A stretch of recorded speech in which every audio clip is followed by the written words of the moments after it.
आप सभी का स्वागत है हमारे YouTube चैनल गुरु भारद्वाज में। दोस्तों, आज मैं आपको कुंडली मिलान सीरीज़ में बताने जा रहा हूं कि जब हम किसी लड़के लड़की का कुंडली मिलान कर रहे हों और कुंडली मिलान भी कर रहे हों हम लड़की पक्ष की ओर से, तो लड़के की कुंडली में कौन से 6 गुण देखने के बाद 9 दोषों को भी ज़रूर देखना चाहिए।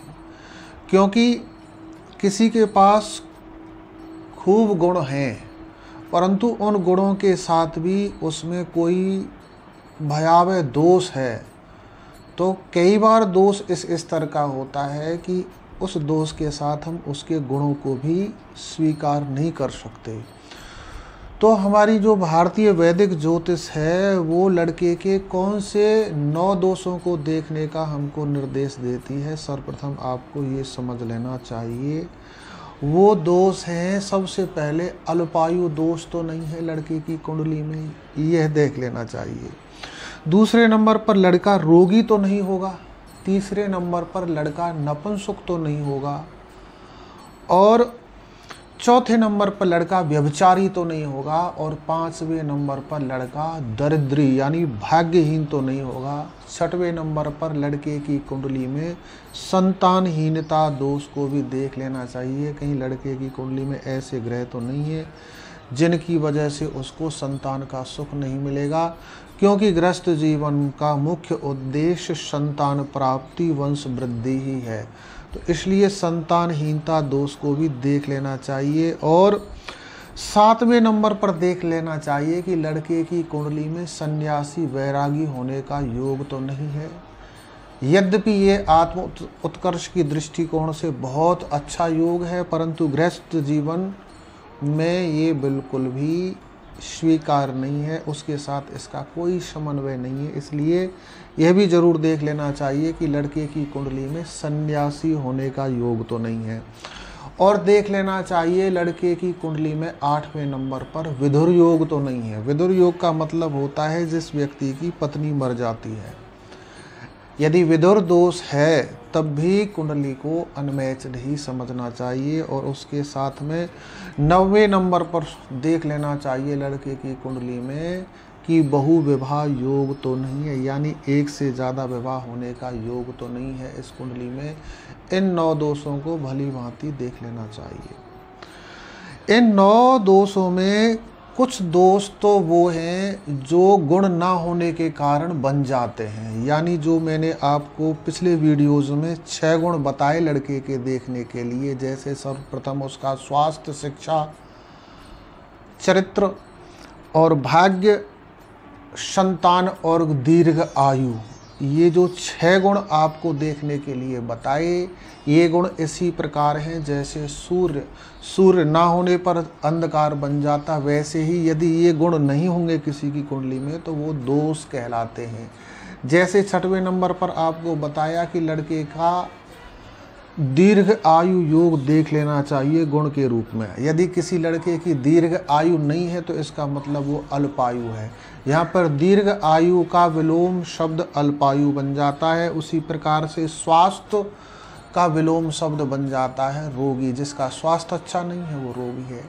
इस प्रकार से इस दोष की सूची में 6 गुण आपके आ जाते हैं।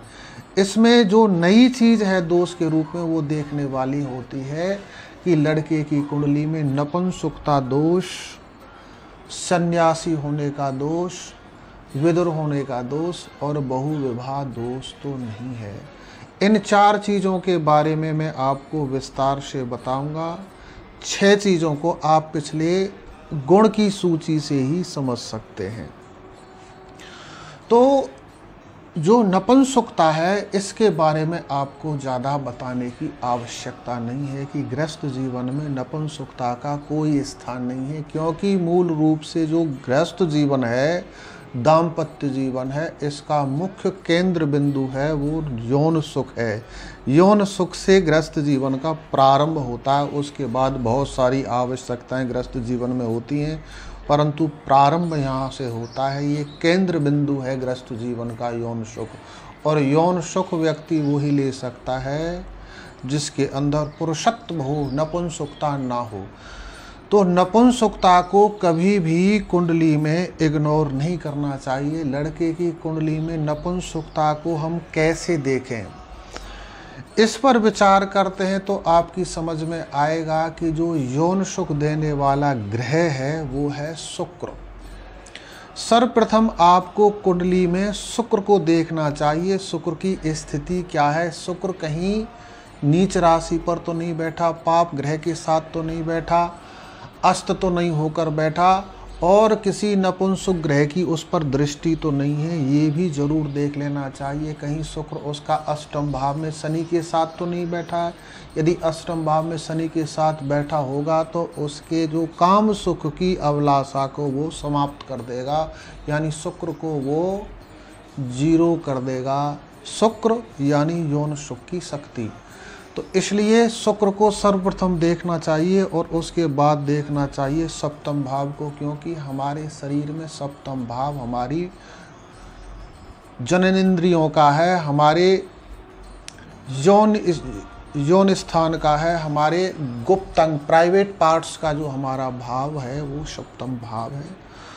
पुरुषों में लिंग स्थान है, स्त्रियों में योनि स्थान है, इसलिए सप्तम भाव को भी जरूर देख लेना चाहिए। सप्तम भाव में कोई नपुंसक ग्रह आकर तो नहीं बैठ गया है, उस भाव को कोई नपुंसक ग्रह देख तो नहीं रहा है, कहीं लगन कुंडली में सूर्य और चंद्रमा आमने सामने तो नहीं बैठे हैं। यदि आमने सामने भी बैठे हों तब भी नपुंसकता दोष व्यक्ति के अंदर आ जाता है। इस चीज़ का आपको ध्यान रखना चाहिए।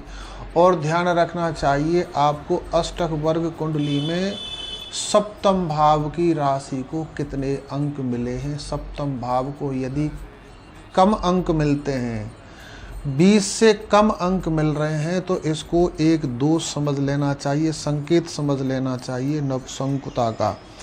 इसलिए लड़के की कुंडली में कुंडली मिलान करते समय नपुंसक दोष को जरूर देख लेना चाहिए, इसको नज़रअंदाज नहीं करना चाहिए। यदि इसको नज़रअंदाज करते हैं तो गृहस्थ जीवन में चाहे जितने सुख हों, गृहस्थ जीवन का आनंद बिल्कुल भी नहीं मिल सकता, और बहुत जल्दी ये जो रिश्ता है ये संबंध विच्छेद में परिवर्तित हो जाता है, यानी डाइवोर्स पर बात पहुंच जाती है।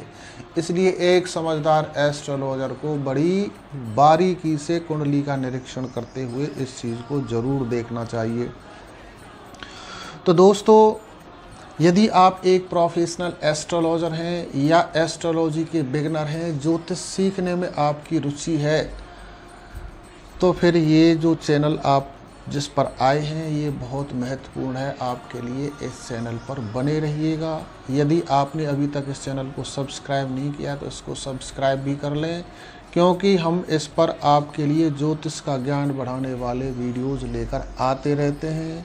चलिए दोस्तों, मिलते हैं अगले वीडियो में इसी श्रृंखला के अगले टॉपिक को लेकर। तब तक के लिए आपका धन्यवाद। जय श्री कृष्ण।